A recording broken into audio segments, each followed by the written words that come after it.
Thank you very much. I'll talk a bit louder. I don't know you, not particular. Can you hear us at the back there? You're all right? Can you hear all right? Can you hear us at the back there? All right. Good. Apparently, one or two people have been wondering what this is. It's a clarinet. It's a one-piece metal clarinet. It's made in brass, covered in silver. It's a one-piece. This is the only part that moves, which is the tuning barrel up here. The mouthpiece is the first mouthpiece I ever had in my lifetime, and I don't possess another one. The clarinet used to belong to a musician born 13th of July 1900, and that was George Lewis down in New Orleans. And I knew George for many years, and I used to write to George, and also I used to go down to his home at 3325 Diarmid Street in New Orleans, which is just across the river from the main city of New Orleans. He had a daughter called Shirley, and we used to go down there and have meals together and talk about George and talk about Kid Thomas and all the early days when Bill Russell was recording the band. Everybody used to call him Mr. Bill or Mr. Russell. And this particular year, Shirley got this clarinet out and showed us this clarinet, which had been lying in the cupboard since the beginning of the 1940s, and have in the house the other stuff that was in the cupboard, which is all the reeds from the Grunwald Music Store sessions, which George did with Bunk Johnson, which was Bunk Johnson's Superior Orchestra. I have all that sort of stuff in the house, and also the little inners that went on the records, on the original records when they're pressed. And to have all that sort of thing in the house, plus a couple of Albert Burbank's things, and also the wreath from the from Preservation Hall to George Lewis when George died. Always made a promise this clarinet, never cost us a penny. Always made a promise this clarinet will go back down to New Orleans the day that I kicked me clogs. I've tried that 3 times up to now, and that's never worked. So we are taking gigs for the next 25 years. So, if you want to get us down in your diary, make sure that you do. And but that's where it comes from. Where does it go to in New Orleans? It goes to the Jazz Museum in New Orleans. Yeah, and it goes with George's other old clarinet and the clarinet from Leon Rapallo and Alphonse Picou's clarinet. And I don't know if you've seen pictures of Picou. He's the guy who transposed from piccolo to clarinet high society. And the clarinet was a metal clarinet again, but you would see it was cut off here, actually, fact. And then it had an old big tin which bent it up. And what it was for reeding bands. And like saxophones, it's a reeding instrument, so you'd be down there playing, and the sound would be coming back up because they were reeding instruments, so they'd be doing this. Clarinet's not a reeding instrument originally. These days it is, but in those days they had the bent up bell on it, and that's what Picou used to have. But it was a simple system. And very lucky to be down at Bill Russell's house one day and spent some time with him. Took about a 3-hour video interview with him, talking about George and Bunk in the old days. And he let us have a blow on Picou's clarinet, which was an absolute thrill to think that was the clarinet that had transposed high society. What George played on this one, I don't know. Shirley doesn't know. All she knows was he had it from the 1940s. And the black one that he had, the wood one, that's with the New Orleans Rascals in Japan, and that's the one that used to belong to Barney Bigod. And the other one of George's is in the Jazz Museum, as I say, and there's this one. And George might have played, God only knows of it. But we're going to do a George Lewis number for you, and this is the one that George composed. And he used to be stevedore working on the Toulouse Street Wharf. Now, when I first went down there, the Toulouse Street Wharf was still there, and you had to walk over the railway tracks to get down to it. And George was busy unloading grain when he hurt his back. And he was off. Well, he didn't work for a long time, he was in bed for a long time. He thought he would never work again, never walk again. And I can understand exactly what that's like, because I was on my back for 3.5 years on one time, and another time I was on my back for 2.5 years. And not that I wanted it to, but that's just the way life threw it at you. There was another time when it was 4 years, but that's a long time ago.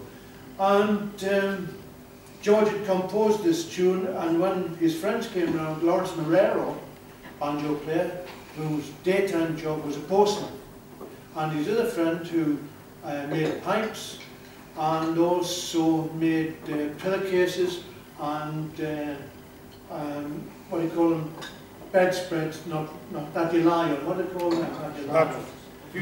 Mattresses. But he made them out of Spanish moss, and he used to go and collect the Spanish moss, which is all this fungus you see on the trees hanging down. And his name was Slow Jack Pavageau. Lots of people call him Pavagoo, but it's pronounced Pavageau. And they got together, and Bill Russell was there when we were busy rehearsing it, and Bill said, right, I'd like to record it. And in 1943, might have been 1942, late 42, they recorded it.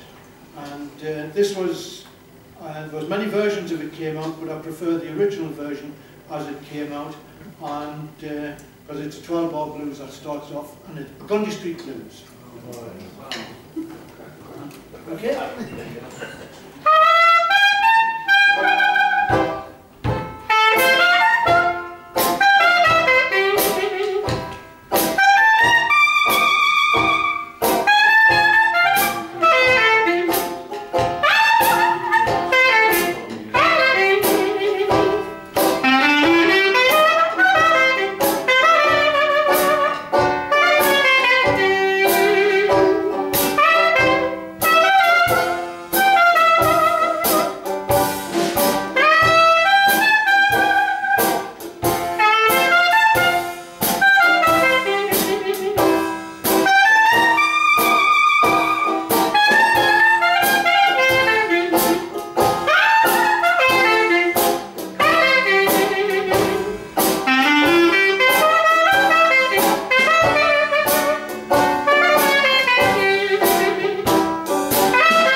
Yes, in the heart of each one that we meet.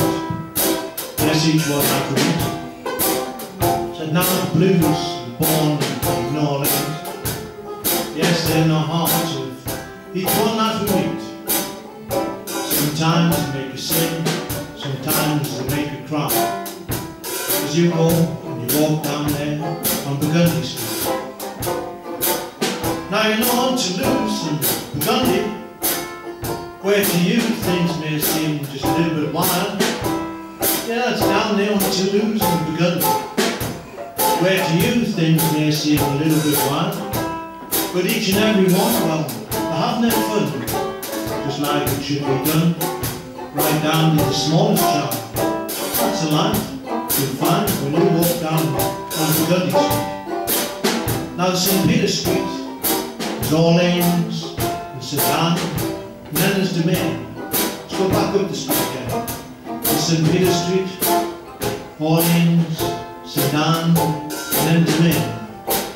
Where sometimes you find joy gives way to sadness, sometimes you find hearts just filled with pain. That's a life that you'll find on Burgundy Street. Then there's a corner near the Caledonia Club.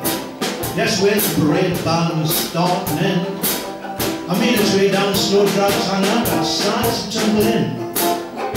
The sides that tumble in, you find girls with charm, with grace. Whatever you do now, must go and visit Johnny McCaffrey's place. That's the life that you will find if you walk down there on Burgundy Street. And now it's a street of mixed emotions. Stamps of memory on your heart you'll never lose. No, you'll never lose. It's a street of mixed emotions. Stamps of memory on your heart you'll never lose. No, you'll never lose. So when you've been away too long, come back to me where you belong. Let's walk Burgundy Street with the people.